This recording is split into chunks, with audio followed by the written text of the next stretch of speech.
Retrouvez l'entrepreneur de l'année, une émission en partenariat avec EY, naturellement aux côtés des entrepreneurs. Bonjour à toutes et à tous et bienvenue sur Bismart. Ravi de vous retrouver à l'occasion du prix de l'entrepreneur de l'année. 350 candidats se sont présentés. Il y aura 5 gagnants nationaux dont les noms vous seront révélés le 16 novembre prochain à l'Olympia de Paris. Mais les jurys indépendants en ont déjà nommé 45 lauréats régionaux.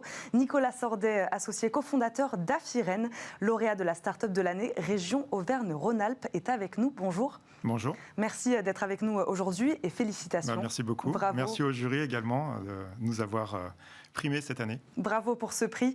Afiren, une start-up qui développe et commercialise des biomolécules substituables au pétrole.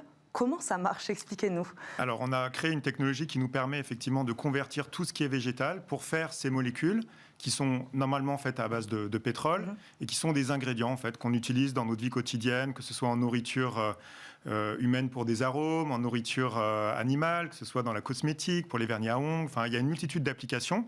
Aujourd'hui, donc à destination de plein de secteurs différents. Plein de secteurs différents, ce qui est toujours un challenge quand on lance ce type de société et d'activité, de comprendre vraiment ces marchés. Aujourd'hui, ces molécules sont faites à base de pétrole. On va les remplacer par des alternatives naturelles. Et en plus de ça, on a développé un procédé qui est vraiment respectueux de l'environnement et qui nous permet justement de réduire les émissions de CO2, de ne pas impacter notre environnement. On n'a pas de déchets. Voilà, on s'inscrit dans finalement ce qui est la chimie de demain.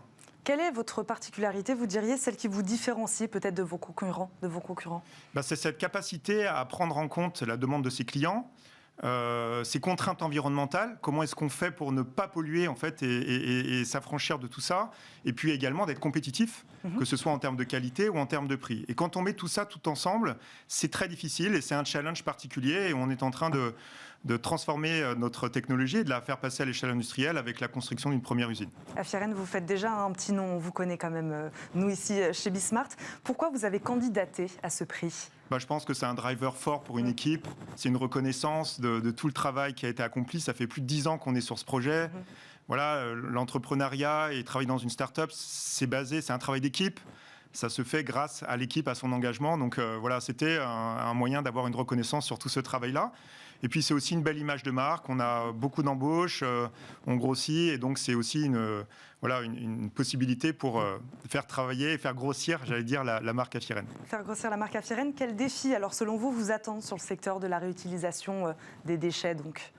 L'idée, c'est de convertir cette biomasse, donc c'est d'être capable de donner une alternative à ces résidus de l'industrie et de l'agriculture en général. Agriculture et industrie. Voilà, exactement. Et puis, c'est d'avoir un développement international. Et cette première usine qu'on est en train de construire, c'est de la démarrer dans de bonnes conditions et puis d'aller ensuite développer notre technologie à l'international, comme je disais, que ce soit aux États-Unis ou en Asie. Vous avez beaucoup de concurrents sur ce marché, notamment internationaux ? Aujourd'hui, le marché est exclusivement à base de produits pétroliers. On est les premiers à l'échelle internationale et au niveau mondial à développer une technologie comme celle-ci. Celle-ci. Les nouveaux défis, donc on l'a compris. Nouvelle usine, c'est ce que vous nous dites, c'est ça ? Une seule pour l'instant, plusieurs. Une seule pour le moment et 2 qui sont dans les cartons, j'ai envie de dire. C'est vraiment c'est la prochaine étape de développement, de pouvoir couvrir et donner apporter à nos clients cette nouvelle solution naturelle, biosourcée, respectueuse de l'environnement, quel qu'il soit. Ou qu'il soit positionné à l'échelle internationale. Et donc, ouverture à de nouveaux marchés aussi, peut-être également, vous parliez tout à l'heure de la cosmétique, vous souhaitez vous diversifier aussi ? Tout à fait, mais en fait, comme on fait 7 produits différents, on a tout de suite ces applications qu'on va chercher à viser directement. Après, effectivement, on a une grosse équipe de R&D, donc on a aussi de nouveaux produits en développement pour la suite et augmenter et élargir notre portefeuille produit. On vous souhaite bonne chance pour la suite. Merci beaucoup Nicolas Sordet de nous avoir accompagnés et encore félicitations pour ce très beau prix. Moi je vous dis à très vite sur Bismart pour parler toujours de ce prix EY de l'entrepreneur de l'année.